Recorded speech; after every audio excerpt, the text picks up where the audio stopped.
राम राम दोस्तों, क्या आपको पता है आज भी भारत में कैसा समुदाय रहता है जिसके खून में श्री राम का खून दौड़ता है। इसने मुगलों को घुटने टिकवाए, अंग्रेजों को नाको चने चबवाए, आज भी अपने हक के लिए पूरी दुनिया को हिला देते हैं। मैं बात कर रहा हूँ गुर्जर समुदाय की।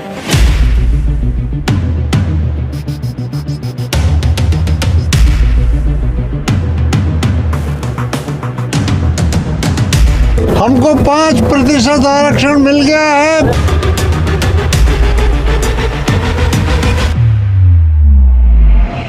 लेकिन सवाल ये है कि क्या गुर्जर सच में श्री राम के वंशज है, और क्या गुर्जर सही में वीर है या वो अपने नाम के आगे सिर्फ ऐसे ही वीर लगाते हैं। और फिर गुर्जर इतने वीर थे, फिर अंग्रेजों ने गुर्जरों को अपराधी जाति घोषित क्यों किया। तो ये वीडियो सिर्फ इतिहास नहीं, ये वो सच है जो आपके रोंगटे खड़े कर देगा। हर सवाल का जवाब, हर कलंक की दास्तान इस वीडियो में। तो वीडियो कुछ सेगमेंट से बटा हुआ है जिसके अंदर मैं बारी बारी हर सेगमेंट में आपको पूरे अच्छे तरीके से समझाऊंगा। तो सबसे पहला आता है गुर्जरों की उत्पत्ति, और गुर्जरों की उत्पत्ति मानी जाती है श्री राम के बेटे कुश से। रामायण में श्री राम सूर्यवंश के थे और उनके बेटे कुश ने अपना उत्तर भारत में राज्य फैलाया।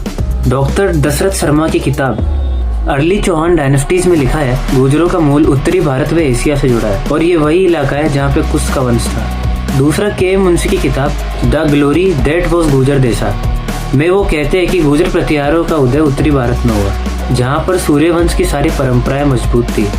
यही कारण है कि गुर्जरों में जितने भी सबसे बड़े राजा हैं उन सबको रघुवंशी तिलक की सबसे बड़ी उपाधि दी जाती। गुर्जरों की लोक गाथाएं भी यही कहती है कि वो कुश के वंशज है। चार किताब और इतिहासकार सब एक ही तरफ इशारा कर रहे हैं कि गुर्जर ही श्री राम के वंशज है, जिसके कारण गुर्जरों को सूर्यवंश में जोड़ा जाता है। तो फर्स्ट में हमने देखा कि गुर्जरों की उत्पत्ति, और अब मैं आप लोगों को बताने वाला हूँ कि गुर्जरों में कौन कौन से भगवानों का और देवताओं का जन्म हुआ। सबसे पहले भगवान जो गुर्जरों में जन्मे तो वो थे श्री राम। सूर्यवंशी होने के रूप से गुर्जर उन्हें अपना मूल पुरुष मानते हैं। श्री राम की मर्यादा और शक्ति आज भी गुर्जरों के खून में बहती है। फिर श्री कृष्ण के समय द्वापर युग में श्री राधा माता जो कि चेची गोत्र की गुर्जर थी, और श्री नंदलाल जी जो भी गुर्जर थे, उनके वहाँ पे श्री कृष्ण पले बड़े, और द्वापर युग में भी हमें गुर्जरों का वर्णन मिलता है। फिर हमें नाम मिलता है गुर्जरों के लोक देवता श्री देवनारायण जी का।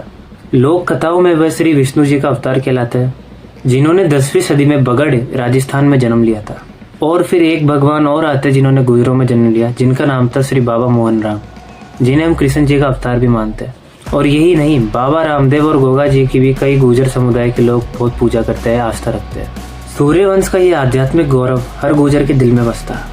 8वीं सदी से 11वीं सदी तक गुर्जर प्रतिहार वंश ने ऐसा जलवा दिखाया कि अरब आक्रमणकारी उनके नाम से कांपते थे। उनकी राजधानी कन्नौज थी और उनका साम्राज्य भारत के पूरा ऊपर फैला हुआ था। ईरान और अफगानिस्तान तक उनकी शाखाएं जाती थी, और उनका जो मेन शासन था वो था गुजरातरा प्रदेश, जिसका अर्थ होता है गुर्जरों की भूमि, और वही गुजरातरा आज गुजरात के नाम से जाना जाता है। आर.सी. मजूमदार कहते हैं कि गुर्जरों ने भारत को अरबों के हमलों से बचाया। अरब यात्री अल मसूदी, जिन्हें सुलेमान नाम से भी जाना जाता है, उन्होंने अपनी किताब मुरुज उज दहाब में लिखा है गुर्जरों की सेना में 2 लाख सैनिक थे। अल बिरूनी ने किताब उल हिंद में लिखा है कि गुर्जरों का साम्राज्य शक्तिशाली और सांस्कृतिक रूप से समृद्ध था, जिस कारण कई अरब आक्रमणकारियों ने इन्हें इस्लाम का सबसे बड़ा दुश्मन कहा। अरब आक्रमणकारियों से लड़ते लड़ते इनकी धन पूंजी धीरे धीरे समाप्त होने लगी और इनका राज्य छोटे छोटे भागों में विभक्त हो गया, क्योंकि इन लोगों ने कभी अरब आक्रमणकारियों से कोई संधि नहीं की, हमेशा उनसे लड़ते रहे, और लड़ते लड़ते इनके बंदे भी खत्म होने लग गए, इनके पैसे भी खत्म होने लग गए, जिस चक्कर में इन लोगों को मजबूरन कृषि में भी आना पड़ा, और इन्होंने के जो बड़ा राज्य था वो धीरे धीरे छोटे छोटे में विभक्त होने लग गया। तो 16वीं से 17वीं शताब्दी में गुर्जरों ने मुगलों की राह में कांटे बिछाए। मेवाड़ में ठाकुर गंगा सिंह ने अकबर की सेना के खिलाफ छापामार युद्ध लड़ा। जदुनाथ सरकार बताते हैं कि राजा भोजदेव गुर्जर ने मालवा में मुगल गवर्नरों के खिलाफ जंग लड़ी। ठाकुर कुंदन सिंह गुर्जर ने रोहतक के पास मुगल चौकियों पर हमले किए। चौधरी फतेह सिंह ने पंजाब में औरंगजेब के खिलाफ बगावत की। A history of the Sikh किताब में खुशवंत सिंह लिखते हैं कि गुर्जरों की ये छापामार लड़ाइयाँ मुगल शासन को कमजोर कर रही थी, क्योंकि सूर्यवंशी खून में गुलामी कहाँ बर्दाश्त होगी। गुर्जरों के राजवंश तो खत्म हो गए थे, लेकिन उनकी वीरता कहीं नहीं गई थी, जिस कारण वो दूसरे राजाओं की सेना की तरफ से युद्ध लड़ते थे। मेवाड़ के महाराणा प्रताप की सेना में भैरव सिंह गुर्जर ने हल्दीघाटी युद्ध में अहम भूमिका निभाई। मारवाड़ के ठाकुर विजय सिंह गुर्जर ने भी जंग लड़ी। कर्नल जेम्स तोड़, जिसे राजस्थान के इतिहास का पितामह भी कहते हैं, उन्होंने अपनी किताब में लिखा कि गुर्जरों की बहादुरी ने राजपूतों को शक्ति दी। श्री छत्रपति शिवाजी महाराज, उनके सेनापति प्रताप राव गुर्जर ने सलहेर की लड़ाई में मुगलों को धूल चटाई। 1674 में नेसरी की जंग में बहलोल खान को घेरा और बाद में 6 साथियों के साथ 15,000 की सेना पर हमला बोलकर वीरगति पाई। 6 साथियों के साथ 15,000 की सेना में भिड़ जाए, ये वीरता नहीं तो और क्या है। और ये हमारे शिवाजी महाराज के स्वराज को बढ़ाने के लिए था।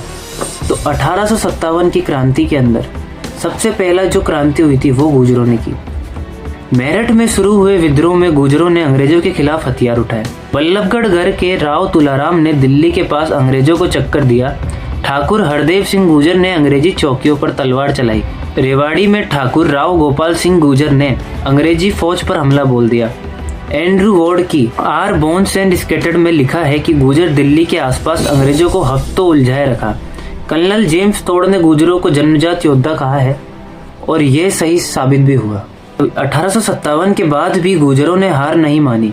हरियाणा के ठाकुर बलवंत सिंह गुर्जर ने 1860 के दशक में टैक्स कलेक्टर्स पर हमला किए। राजस्थान में चौधरी हरपत सिंह ने जंगलों से जंग लड़ी।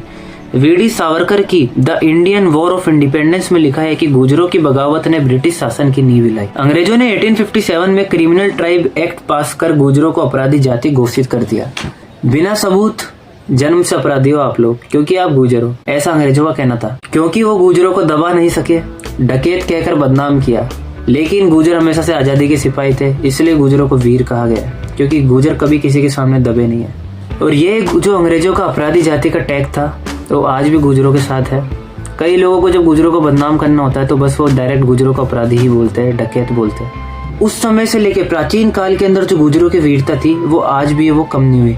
गुर्जरों ने आरक्षण आंदोलन किया, और आरक्षण आंदोलन इसलिए नहीं किया कि गुर्जर नौकरी के भूखे थे। आरक्षण गुर्जरों का हक था। मतलब जिस कम्युनिटी ने स्टार्टिंग से आजादी तक हर चीज में भारत का सहयोग किया, उसके लिए सरकार ने क्या किया? उस कम्युनिटी के लिए कुछ नहीं किया। जिस चक्कर में गुर्जरों ने आरक्षण की मांग की और कहा कि हमें एफटी वर्ग में डाल दो ताकि हमें भी अच्छा खासा आरक्षण मिले और हमारे जो बच्चे हैं वो भी देश को कुछ कर सके। क्योंकि इससे पहले गुर्जरों के जो लोग थे वो सिर्फ आर्मी में और पुलिस के अंदर जाते थे, क्योंकि ये फिजिकल जॉब थी। जिस चक्कर में गुर्जरों के डॉक्टर, इंजीनियर, इन सब के अंदर कोई नहीं था। और आरक्षण की मांग सिर्फ गुर्जरों ने नहीं, हर कास्ट ने समय समय पर की है, लेकिन सफल सिर्फ गुर्जरों का ही हुआ। तो 2000 के दशक में गुर्जर आंदोलन, आरक्षण ने देश को हिला दिया। ट्रेनें रोकी, हाईवे जाम किए। अपने बच्चों के भविष्य के लिए 2007 में कर्नल किरोड़ी सिंह बैंसला ने अगुवाई की। 2008 में राजस्थान में 70 से ज्यादा गाँवों में प्रदर्शन किए। दिल्ली मुंबई रेलवे ठप हो गई। प्रोफेसर कपिल कुमार कहते हैं कि ये गुर्जरों की पुरानी लड़ाकू भावना का आधुनिक रूप था।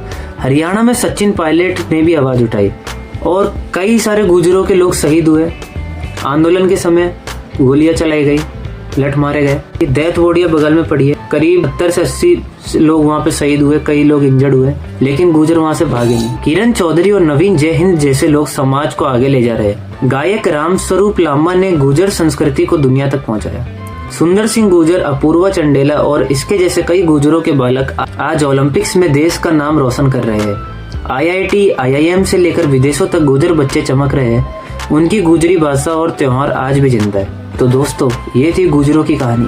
श्री राम के सूर्यवंशी वंशज, जिनमें राधा कृष्ण से लेकर श्री देव नारायण, बाबा मोहन राम तक जन्मे, जिन्होंने मुगलों और अंग्रेजों को धूल चटाई और आज भी अपने हक और गर्व के लिए डटकर खड़े रहते हैं। ये वे लोग हैं जिनका खून आज भी इतिहास की किताबों में लिखा है, जिनकी बहादुरी जंगलों से लेकर सड़कों तक गूंजती है और इनका जोश हर चुनौती को मात देता है। गुर्जर को एक जाति कहा जाए या फिर एक ताकत, जो हर बार उठती है, लड़ती है और जीतती है। आपको यह वीडियो कैसा लगा? नीचे कमेंट करें, लाइक करें, सब्सक्राइब करें, बेल आइकन को प्रेस करें। और कुछ पॉइंट जो मैं भूल गया, श्री तेजाजी महाराज ने लाचा गुजरी की गायों को बचाया, जो एक और हमें गुर्जरों का वर्णन मिलता है। सरदार वल्लभ भाई पटेल, जिन्होंने आज देश की नींव रखी है, देश को एकजुट करा है, वो गुर्जर थे। तो जय श्री राम, जय देव नारायण।